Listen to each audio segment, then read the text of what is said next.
सवाल कह रहा है किसी त्रिभुज एबीसी में पी क्यू समांतर है बीसी के और एपी का मान दे दिया गया है, पीबी का मान दे दिया है, एक्यू का मान दे दिया है, साथ में एसी का मान आपसे पूछा गया है। साथ में आपसे कहा जा रहा है कि यह जो पी क्यू है जो बीसी के समांतर है वह एबी और एसी पर ही होगा। कहां होगा? एबी और एसी पर ही होगा। एबी और एसी भुजा रही होगी त्रिभुज का। खैर पहले हम एक त्रिभुज बना लेते हैं।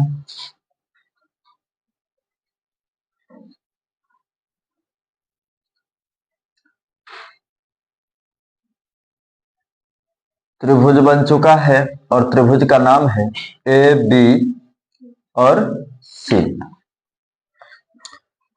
ठीक है, क्योंकि हमसे कहा गया कि किसी त्रिभुज में, तो हमने एक त्रिभुज बना लिया। अब हमसे कहा जा रहा है कि पी क्यू जो है वह बीसी के समांतर है। पी क्यू किसके समांतर है? बीसी के। तो देखिए बी और सी हिस्सा यही है ना। अब इसके समांतर खींचना है, इसके समांतर इसके जैसा ही एक और लाइन खींच लिया जाए। और साथ में आपसे कहा गया है कि जो पी क्यू है वह ए बी और ए सी पर ही हो। ए बी और ए सी पर ही हो, यानी कि ए बी वाला हिस्सा और ए सी वाला हिस्सा पे ही हो। तो चलिए हमने उस पे खींच लिया। ठीक है, पी क्यू हमारा खींचा गया है ना। सवाल जैसे जैसे कह रहा था वैसे वैसे काम हमने कर दिया। अब मान जो हमसे दिया गया है वह मान हम इसमें डाल देते हैं। ठीक है, अब देखिए एपी का मान कितना दिया गया है? 2 सेंटीमीटर। ए से पी तक की दूरी कितनी दी गई हुई है? 2 सेंटीमीटर। फिर पी बी का मान कितना दिया गया है? यानी कि पी से बी तक की जो दूरी दिया गया है वह 6 सेंटीमीटर दिया गया हुआ है। उसके बाद ए क्यू 4 सेंटीमीटर है। ए से क्यू तक की दूरी जो है वह 4 सेंटीमीटर दी गई हुई है। और क्यू से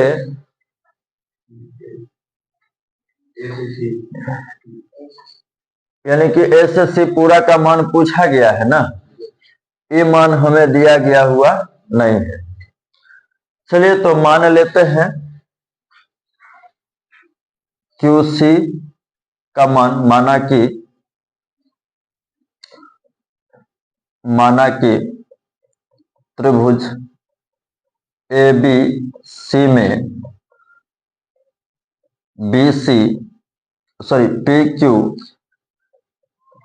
पी क्यू पैरेलल है बीसी का।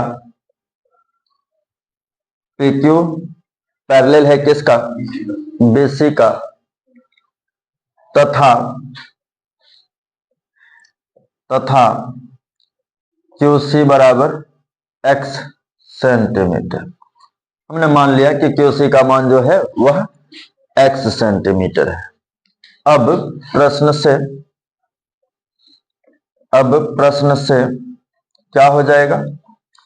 एपी बट्टा पीबी एपी बट्टा पीबी, या तो अनुपात में भी लेके जा सकते हैं, बराबर क्या हो जाएगा?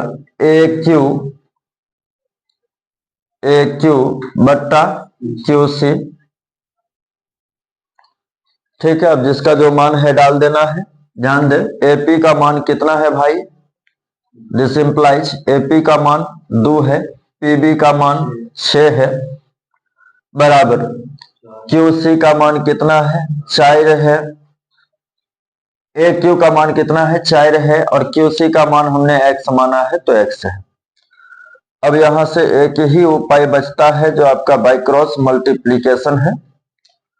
तो ध्यान दे, 2 गुने x हो जाएगा, 2 गुने x बराबर 6 गुने 4 हो जाएगा।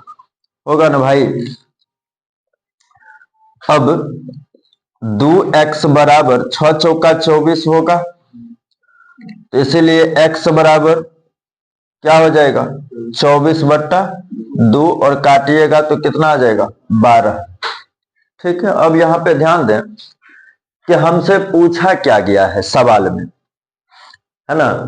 हमें जैसे जो कहा जा रहा था वो हमने कर दिया, लेकिन साथ में हमसे पूछा क्या जा रहा है, तो ध्यान दे AC का मान पूछा गया है।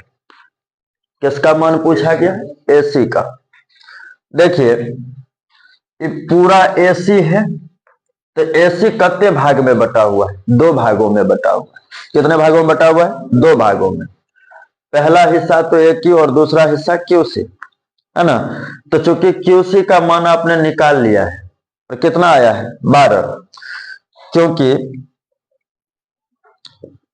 क्योंकि आपने QC बराबर क्या माना है? X, और X का मान कितना आ गया? 12। QC का मान कितना आ गया है? 12। तो ध्यान दें AC का मान न पूछा गया है, तो AC बराबर क्या हो जाएगा? AQ